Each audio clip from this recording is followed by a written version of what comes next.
അതെ, രണ്ട് അവാർഡുകൾ സിനിമാറ്റോഗ്രാഫിയും സംവിധാനത്തിനുമുള്ള അവാർഡാണ് കേരള സ്റ്റോറിക്ക് ലഭിച്ചിട്ടുള്ളത്. അതോടൊപ്പം തന്നെ ബാലയ്യയുടെ ചിത്രമായിട്ടുള്ള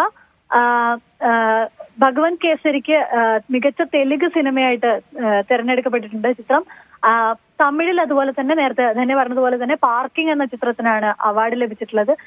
പാർക്കിംഗ് വളരെ രസകരമായിട്ട് ചിത്രീകരിച്ചിട്ടുള്ള ഒരു ചിത്രമായിരുന്നു. തമിഴിൽ വന്നിട്ടുള്ളതിൽ വെച്ച് തന്നെ അർഹമായിട്ടുള്ള ഒരു അവാർഡ് കൂടിയാണ് പാർക്കിങ്ങിന് ലഭിച്ചിട്ടുള്ളത്.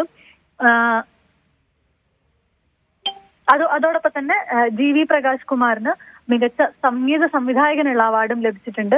ഇതിൽ കൂടാതെ ആനിമൽ എന്ന ചിത്രത്തിന് നിരവധി പുരസ്കാരങ്ങളാണ്, 4ഓളം ദേശീയ പുരസ്കാരങ്ങളാണ് ചിത്രത്തിന് ലഭിച്ചിട്ടുള്ളത്. മികച്ച നടിയായി റാണി മുഖർജി തിരഞ്ഞെടുക്കപ്പെട്ടിട്ടുണ്ട്. നമ്മൾ പ്രതീക്ഷിച്ച പോലെ തന്നെ മികച്ച നടിക്കുള്ള അവാർഡും മികച്ച നടനുള്ള അവാർഡും പ്രതീക്ഷിച്ചതുപോലെ തന്നെ റാണി മുഖർജിക്കും വിക്രാന്ത് മസിക്കുമാണ്. അതോടൊപ്പം തന്നെ ഷാറുഖ് ഖാന് ജവാൻ എന്ന ചിത്രത്തിനും മികച്ച നടനുള്ള അവാർഡ് ലഭിച്ചിട്ടുണ്ട്.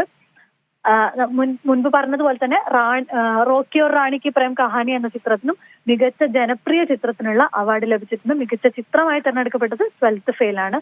പ്രതീക്ഷിച്ച പോലെ തന്നെയുള്ള അവാർഡുകളാണ് ഇതുവരെയും വന്നിട്ടുള്ളത്. അർഹമായ സിനിമകൾക്ക് ലഭിച്ചിട്ടുണ്ട് എന്നതിനോടൊപ്പം തന്നെ കേരള സ്റ്റോറി പോലുള്ള ചിത്രങ്ങൾക്ക് 2 അവാർഡ് ലഭിക്കുന്ന കാഴ്ച കൂടെ നമ്മൾ കണ്ടിരിക്കുകയാണ്.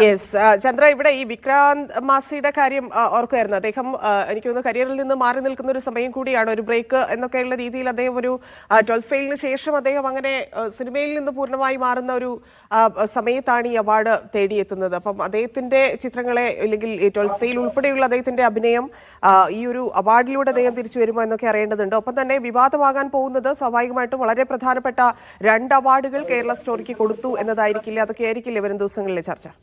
തീർച്ചയായും വിക്രാന്ത് മസിയുടെ തിരിച്ചുവരും ഇതിനകം തന്നെ ചർച്ചയായിട്ടുണ്ടായിരുന്നു. വിക്രാന്ത് മസി 12th ഫെയിലിന് ശേഷം 12th ഫെയിൽ മാത്രമല്ല, സെക്ടർ 36 എന്ന് പറയുന്ന ഗംഭീര സിനിമയിലൂടെ പെർഫോമൻസിലൂടെയും ഏറെ ശ്രദ്ധിക്കപ്പെട്ട താരം തന്നെയാണ് വിക്രാന്ത് മസി. സെക്ടർ 23ക്ക് ശേഷം സബർമതി റിപ്പോർട്ട് എന്ന് പറയുന്ന ഒരു പ്രൊപ്പഗാൻഡ ചിത്രത്തിലും അദ്ദേഹം പ്രധാന വേഷത്തിലെത്തിയിരുന്നു. ഒരു ന്യൂസ് ജേർണലിസ്റ്റിന്റെ വേഷത്തിലാണ് എത്തിയിട്ടുള്ളത്. സബർമതി എക്സ്പ്രസിൽ നടന്നിട്ടുള്ള സ്ഫോടനവും തുടർന്നുണ്ടായിട്ടുള്ള ഗുജറാത്ത് കലാപവും ഉൾപ്പെടുന്ന ഒരു സിനിമയായിരുന്നു. അതിന്റെ ഒരു പ്രൊപ്പഗാൻഡ ചിത്രങ്ങളുടെ കാറ്റഗറിയിൽ വന്ന ചിത്രം കൂടിയായിരുന്നു സബർമതി റിപ്പോർട്ട്. ചിത്രത്തിലെ പ്രകടനവും ഏറെ പ്രശംസ നേടിയിട്ടുണ്ടായിരുന്നു. അതിനുശേഷമാണ് ഒരു വലിയ ബ്രേക്കിലേക്ക് താരം പോയിട്ടുള്ളത്. പക്ഷെ എന്നാൽ അടുത്ത് തന്നെ ചിത്രങ്ങൾ അനൗൺസ് ചെയ്തിട്ടുണ്ട്.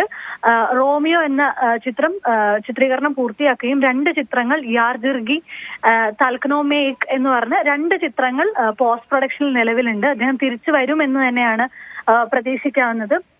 ഇതിനു മുൻപും ഒരുപാട് വെബ് സീരീസുകളിലൂടെയും സിനിമകളിലൂടെയും വളരെ അണ്ടർടോണ്ടായി നിന്നിട്ടുള്ള ഒരു അൺസങ് ഹീറോ കൂടിയായിരുന്നു വിക്രാന്ത് മസി.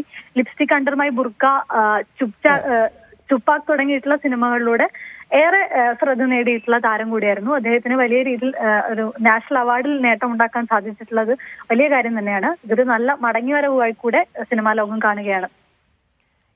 ഒപ്പം തന്നെ മികച്ച നടനെയും നടിയെയും പറയുകയാണെങ്കിൽ റാണി മുഖർജി, വിക്രാന്ത് മാസി കഴിഞ്ഞാൽ ഷാരൂഖ് ഖാൻ അദ്ദേഹത്തിന്റെ ജവാനെ കുറിച്ച് അതൊക്കെ എത്രത്തോളം അറിയിക്കുന്നുണ്ട് എന്നുള്ളത് കൂടി പരിശോധിച്ചാൽ എങ്ങനെയാണ്? തീർച്ചയായും കൊമേഴ്ഷ്യൽ ചിത്രങ്ങൾക്ക് നമ്മൾ നേരത്തെ പറഞ്ഞിരുന്ന പോലെ തന്നെ കൊമേഴ്ഷ്യൽ ചിത്രങ്ങൾക്ക് കൂടുതൽ സാധ്യതകൾ കൂടെ നൽകുകയാണ് അവാർഡുകളിലൂടെ. അത് ഒരു തരത്തിൽ അതിന്റെ ഒന്ന് തുടരാമോ?